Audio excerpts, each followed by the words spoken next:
Salut à tous, c'est Gamerea, on se trouve aujourd'hui pour une nouvelle vidéo, pour un nouveau gros plan. Aujourd'hui le gros plan sera sur un animé et un manga nommé Another. Nous allons commencer par parler du manga. Donc le manga a été écrit par Ayatsuji Yukito. C'est un seinen. Il est du genre drame, horreur, mystère, psychologique, school life et surnaturel. Il est né au Japon en 2010 sous les éditions Kadokawa, qui ont notamment fait Bungo Stray Dogs, Dead Alive ou encore Steins Gate. Cependant, il va arriver en France seulement en 2015 grâce aux éditions Pika, que vous connaissez certainement parce qu'ils ont fait Fairy Tail, Fuka, Shingeki no Kyojin ou encore le prochain gros plan, petit spoil, Sankarea. Il y a 4 volumes, c'est un manga qui est terminé. Nous allons passer maintenant à l'animé. Donc l'animé est arrivé en hiver 2012. Il a commencé le 10 janvier 2012 et s'est terminé le 27 mars de la même année. Et il est du même genre que le manga en fait, car cet animé reprend bien le manga. Donc il nous est proposé par les studios d'animation PA Works, qui ont notamment fait Angel Beats, Charlotte ou encore Sakura Quest.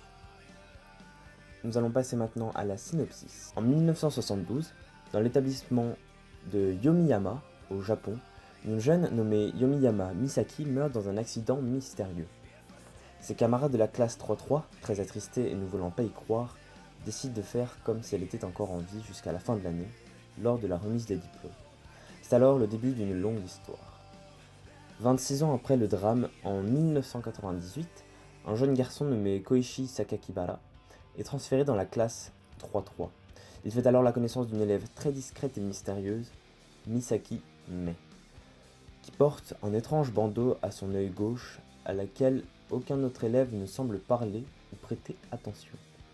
Dans cette classe, il y découvre une atmosphère tendue ainsi qu'un étrange comportement provenant de ses nouveaux camarades de classe qui semblent cacher un terrible secret. Cet animé, je l'ai beaucoup apprécié.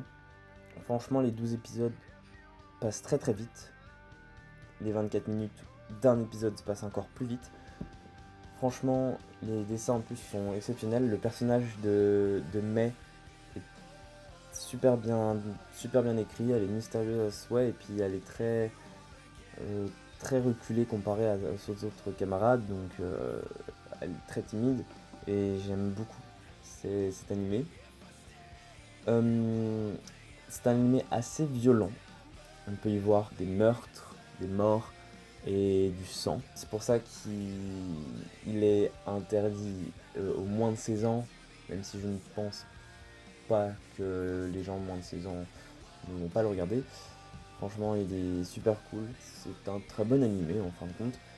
Donc je remercie du coup son auteur, Ayatsuji Yukito, pour nous avoir sorti un manga aussi dramatique que celui-là. Franchement, l'horreur passe très bien. Et on sera étonné jusqu'à la fin en fait. Franchement, je vous conseille d'aller le regarder. C'est maintenant que notre épisode de gros plan se termine. C'était assez rapide. Je n'ai pas grand chose à dire sur cet animé, à part d'aller le voir. Franchement, j'ai beaucoup aimé. Donc je vous le conseille. Je vous souhaite une bonne continuation. C'était Gamerea. Bye bye.